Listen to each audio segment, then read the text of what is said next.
सलाम, नमस्ते, सत श्री अकाल। मैं हूं रजा और आप देख रहे हैं रजाग्राफी। रोज की तरह आज भी एक बड़ी जानकारी यानी कम समय में बड़ी खबर आपको देने आया हूं। एक्शन में ईरान आ गया है। जी हां दोस्तों, एक तरफ जहां पर डोनाल्ड ट्रंप की पूरी तरह से बर्बादी का इंतजाम हो चुका है और शॉर्ट में आपको इसी रिपोर्ट में आपको बता दूं कि ट्रंप को तड़ीपार करने की भी प्रक्रिया जारी है और उनको देश से भी निकालने का अंदेशा है। कहा जा रहा है कि डोनाल्ड ट्रंप पे मुसीबत का पहाड़ टूटने वाला है। एक तरफ अमेरिका है और दूसरी तरफ अकेले डोनाल्ड ट्रंप। डोनाल्ड ट्रंप का हाल वो हो गया है कि न घर का न घाट का। जो उनके साथी हैं उनको आतंकवादी, वहां का मीडिया यानी अमेरिकी मीडिया आतंकवादी घोषित कर चुका है। सरकार आतंकवादी घोषित कर चुकी है क्योंकि उन्होंने आतंकी हमला किया था हथियारों के साथ कैपिटल बिल्डिंग में। ये सारी चीजें आपको पता है। कौन है डोनाल्ड ट्रंप? ये वही डोनाल्ड ट्रंप है जिसने सबसे ज्यादा जुल्म ईरान पर करने की कोशिश करी, सबसे ज्यादा पाबंदियां ईरान पर लगाने की कोशिश करी और हमेशा यानी अभी तक ईरान के ऊपर बमबारी करने की कोशिश है। यानी किसी भी तरह से ये जंग चाहते हैं और हमेशा डोनाल्ड ट्रंप ने ईरान को नीचा दिखाने की कोशिश करी है और आज इसी डोनाल्ड ट्रंप की हालत पूरी दुनिया देख रही है। इसी बीच में ईरान ने सैटरडे के दिन फारस की खाड़ी में समंदर में जोरदार शक्ति प्रदर्शन किया। जी हां, और बेहद करीब उस जगह पर पहुंचकर प्रदर्शन किया।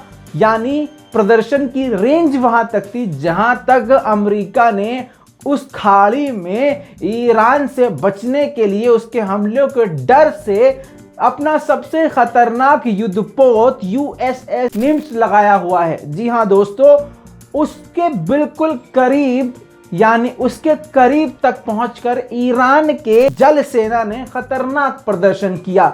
ईरान के युद्धपोत ने अपने युद्धपोत से मिसाइलें भी दागी और जितनी वो ताकत दिखा सकता था ईरान ने अपनी पूरी ताकत शनिवार को दिखाई है। विशेषज्ञों का मानना यह है कि यह अमेरिका के लिए खुली चुनौती है। जिस तरह से अमेरिका तुर्की और ईरान या रशिया को डराने और धमकाने की कोशिश करता है, वैसे ही ये चंद मुल्क ऐसे हैं जो उल्टा पलट कर जबरदस्त अपनी ताकत का प्रदर्शन करके अमेरिका की पतलूनगिरी करवा देते हैं। अमेरिका की हालत इतनी खराब है कि वो दूसरे देश से तो लड़ने में बहुत दूर की बात, अपने ही देशवासियों से निमटने की हालत में नहीं है। इस बीच में ईरान ने बुरी तरह से अमेरिका की गर्दन जकड़ ली है, जोरदार प्रदर्शन किया है और ईरान के रेवोल्यूशनरी गार्ड ने साफ तौर से ये ऐलान किया है कि हम अमेरिका को मुंहतोड़ जवाब देने के लिए सक्षम है और यह अमेरिका की बहुत बड़ी गलती होगी अगर अमेरिका का एक परिंदा भी ईरान की तरफ मुंह करके आगे बढ़ा।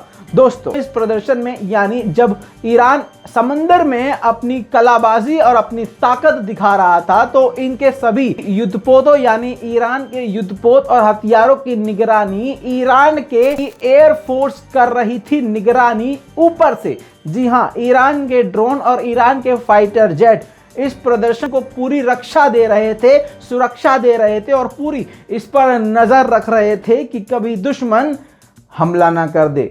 दोस्तों, ईरान ने अभी कुछ ही दिन पहले जमीन के अंदर बसाए हुए अपने रॉकेट मिसाइल सिटी को पूरी दुनिया को दिखा के दुनिया को हैरत में डाल दिया और 2 दिन बाद शनिवार को अपनी युद्धपोत और समुद्री सेना की ताकत दिखा के फिर से अमेरिका की सांसें अटका दी हैं। दोस्तों, जैसा कि आप जानते हैं कि अब इजराइल कुछ वक्त से खामोश बैठ गया है। यानी जब से अमेरिका यानी डोनाल्ड ट्रंप की हालत खराब हुई है, इजराइल भी अपनी चोंच बंद करके बैठ गया है। दोस्तों, इस वक्त बहुत बुरी हालत अमेरिका की है, कभी भी कुछ भी हो सकता है और डोनाल्ड ट्रंप के लिए अब काले दिन की शुरुआत होने वाली है। दोस्तों, इस पूरी रिपोर्ट के बारे में आपका क्या कहना है नीचे कमेंट में लिखना मत भूलिएगा। इस लाल बटन को दबा के चैनल को सब्सक्राइब जरूर कर लीजिएगा ताकि दुनिया की बड़ी बड़ी खबरें जो गोदी मीडिया आपसे छुपाता है वो हम आपको इसी तरह से दिखाते रहें। ये हमारा इंस्टाग्राम है।